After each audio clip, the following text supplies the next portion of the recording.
Tim back here, video number 8. We're going to sand off the tail feathers. I'll show you how I do that. Let's cover some materials that we're going to need.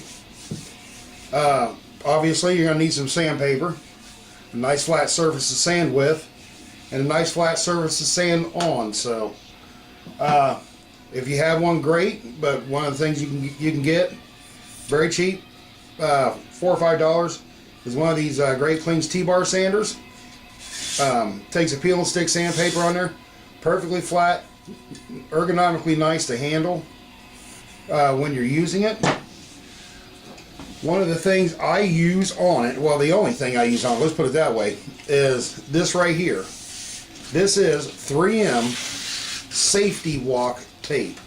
This is what, I think I mentioned this before in one other video, but for those of you who may not have caught that, but this is the same thing you find like on your stairwells and stuff like that inside of industrial places, manufacturers and stuff like that. It's a non-skid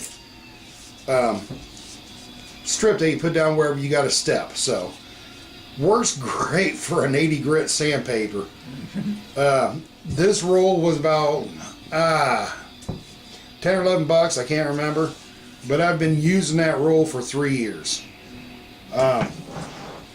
One of the other things, if you have one, is one of these, a lot of people call them drywall sanders. I just call it a pad sander because it's just a little rubber padding inside of here. You just put your sandpaper on, you know, you're in business. That's another tool that you can use. You can either purchase like a small 3M or block sander. I made my own. Remember, this is part about being cheap. I had some hardwood stock, a couple hardwood sticks. On the underside of this hardwood stick, I glued a piece of sandpaper. Well, actually, it's a piece of that safety walk to hold my paper in place. 2 632 nuts and bolts. Simple as that. Countersunk them on the inside here so they don't protrude out. And then all I do is just loosen the screws, cut me a new piece of paper, and there you go. Nice, you know, detailing sander, whatever you want to use for it, but it fits in the hand nicely. You know, it's 3 inches wide, 4.5, 5 inches long, something like that. I don't remember. I just cut it. Another nice thing to have. I just took a regular round dowel rod, 1/2 inch, wrapped it around this way. I didn't wrap it this way. I just wrapped, you know, cut a piece, rolled my 3M on it. And if you have to get inside of a corner or something like that, and it works great for that. You know, you can use it like a file. So I call them a dowel sander. Types of sandpaper I use for these projects. I'm going to show you the one thing I don't like. Is this right here. Paper sandpaper. You want to buy it and waste your money on it, you go right ahead. I don't care who contradicts me or anything and saying this is the best thing to get. I'm telling you right now, it is not. Because this is what you always end up with. It rips, tears, wears out. It's flimsy. I mean, it works great for some things. If you want to buy it, you know, you can use it for detail sanding or something. If you just want to use it by the little pieces or whatever to get just a simple little area, like say maybe something right in here. That's all fine and dandy. But problem is, when it starts doing this all the time and you can't use it anymore, you got a lot of good sandpaper left, you have no choice but to trash it. What do I use?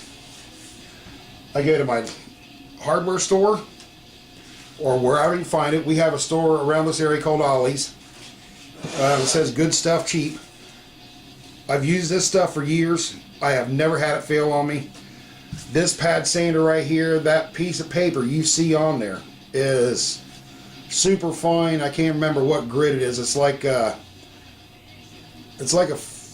almost a 500. I think it is 500 grit, but it's been on there 12, 14 years, literally. People know me and that's seen the way I build and everything, and know me for a long time with my building. My nephew who watches my videos, if he was able to tell you, he'd probably sit there and say, as long as he can remember, that piece of sandpaper's been on that sander. And that is emery cloth. Metalworking emery cloth. Now, just because it says for metals, doesn't mean you have to use it for metals. I've got this 6-pack right here, 3M assorted at the store over here called Ollie's. You might be able to find it at your dollar stores or discount stores, or even at Menards, Home Depot, Lowe's, and stuff like that. But at Ollie's price, $1.99. $1.99 for 6 sheets of sandpaper. And there's 2 pieces of coarse, 2 pieces of medium, 2 pieces of fine in there. The cost that I've used over the years of putting I've got less than $15 in sandpapers over years of use. This is the first emery cloth I have bought in 8 or 9 years. Yeah. 8 or 9 years, yeah. So, I mean, you heard the wife. I mean, she builds with me all the time. 8 or 9 years. Emery cloth just lasts because it's made to withhold up to, for using on metals. You know, I remember that from metal shop in high school way back when, and no, that wasn't metal shop with a reed and a rock and a piece of iron. So I'm not that old. Some people are. I'm not. I'm getting close though. But even on my sanding block here, that's where that paper come off of, and you can see, you're just trying to get the other stuff, it tears. I put a piece of that fine 3M right on here, and it doesn't say what grit they are, but there's 2 fine, 2 medium, 2 coarse, so it's roughly a 80, 120, and a 240 grit. So, but that's what I use for my sandpapers, and literally they last years and years and years. And what I do is I'll rough everything down with my T-bar, since that's the coarse. Then I'll go to my sanding block that I made right here, which is a medium grit. And then I'll polish everything off with this age-old, I mean, you can, it's still sanding. I mean, there's glue on it. It's been used for, God, just years. But that's the third one I go to. But let me just go ahead and show you how I get my surfaces nice and flat. Let me shift some stuff around here and quit blabbing my mouth here. Let me reposition here real quick. Let's see if I can get that in the shot for you. It looks like that's got it. Now, as you can see on the table, I got this rubber mat. I got this from where I used to work. Another thing that works great to put under a surface like this for sanding, especially on a smooth surface like this. This is melamine. It's nice and smooth and it's slick. Nothing hardly sticks to it. So, let me grab me some shut-up juice here. Gotta love wintertime. Makes my throat drier than a bone.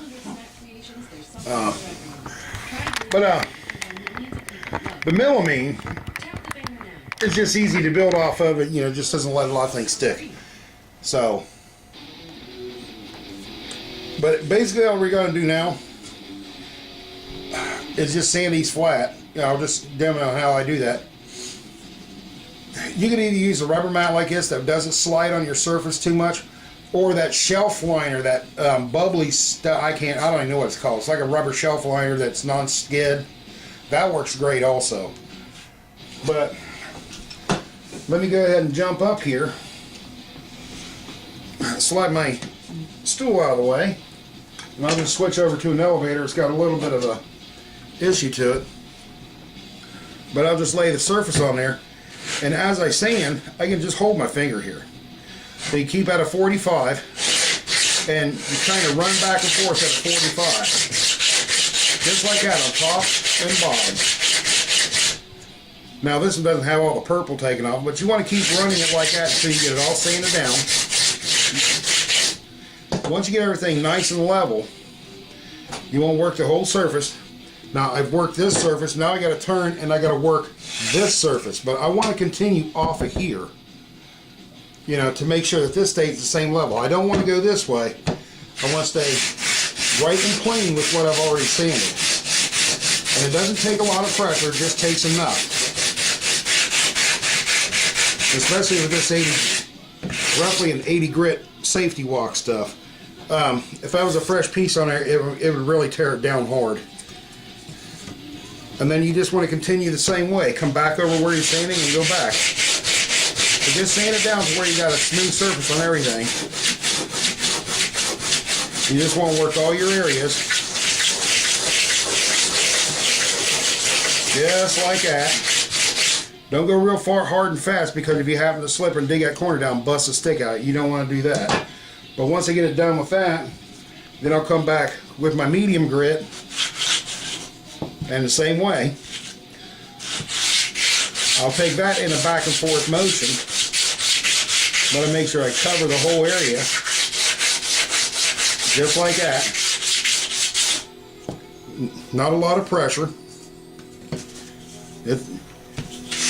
And the same thing here.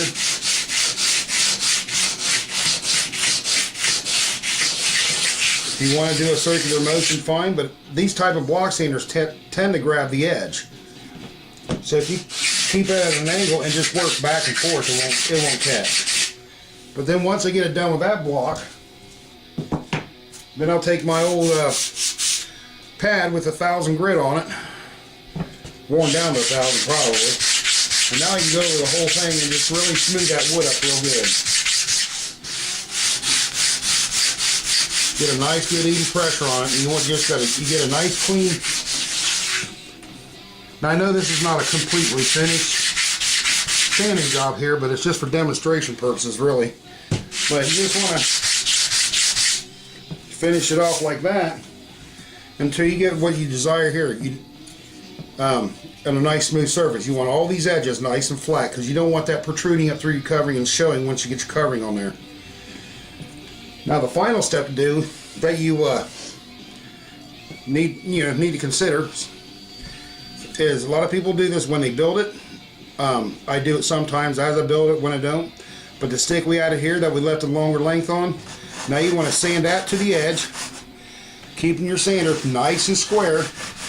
Just take nice short strokes until you get it down. And then while you're at it, you might as well clean up all this. Now this trailing edge on this is rounded, so you start underneath, come up around just like that. You just work straight back and forth. Don't put a lot of pressure where you already sanded. Just start right here and just roll that edge. Just get it nice and even. Nice and pretty, just like that. And then do your top edge. This front edge is rolled too, so you just want to take a nice short roll off of it. Essentially what we're looking at is just freshening up this whole piece like brand new. And then just make sure you go all around your perimeters. And then the final step you need to do is, let's go ahead and pretend that you've already got these tuned up and your leading edges matches, to your tail section. It's just take and put your final sand on your bevel. Easiest way to do that is just take your finest grit and just put a light sand on it. Not real hard. I know you can't see the dust, but there's dust coming off of this. But I'm not even putting hardly any pressure on that. Just enough to clean it. Just enough to clean it up. Just like that. So there you go. Do that to your rudder, both elevators, your ailerons. And once you get that all done, we're going to come back on the next step. We're going to swell out some wood. We're going to start all the patching process. And we'll start getting it ready for covering. So this is Tim, TRC Nuts 1, and Miss TRC Nuts. I finally got her to talk. Miracles can happen. But we'll see you on the next one, video number 9, and we're going to do cosmetics on that one. Catch you later, guys.